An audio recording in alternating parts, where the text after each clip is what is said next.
the instance of the SNC-Lavalin affair and the improper pressure brought on our former and quite noble former Minister of Justice and Attorney General, the Honourable Jody Wilson-Raybould, I still think that the RCMP should have pursued its investigation into what really took place there.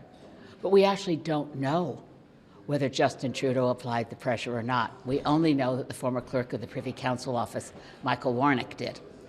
So these things, again, is there a criminal code offense here? Even if all the elements were proven, should someone be in jail? And what does it advance Canadian society to refer to the RCMP leadership as, quote-unquote, despicable? So I think Pierre Poilievre should reconsider his language, withdraw those words, and apologize. Do you think he should apologize? I think he absolutely should apologize, not only for saying that Justin Trudeau should be in jail, but for calling the RCMP leadership despicable. I think the RCMP needs massive reforms, by the way. I just asked about an hour ago of the Minister for Public Security, the Honourable Gary Andesangria. Has he read the mass casualty report, for example? Before we go hire 1,000 new RCMP officers, are we at all interested in the findings of the most extensive investigation into RCMP negligence? The killing of 22 people in Portapique, Nova Scotia in 2020 was directly related to the incompetence and negligence of the RCMP institutionally. That report said that a 26-week course is not sufficient, and RCMP officers should undergo a 3-year course.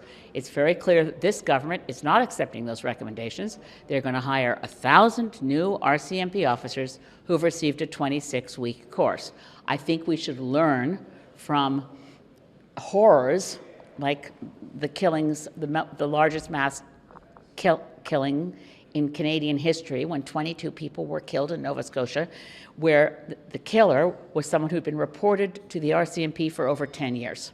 And they turned a blind eye.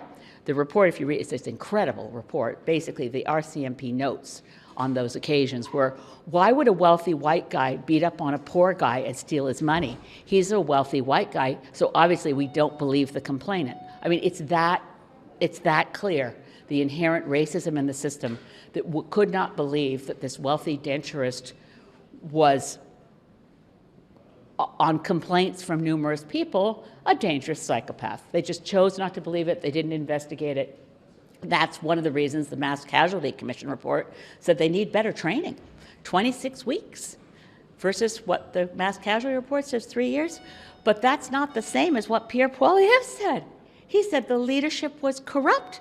The leadership was influenced by partisan interests and politics. It's very different questions.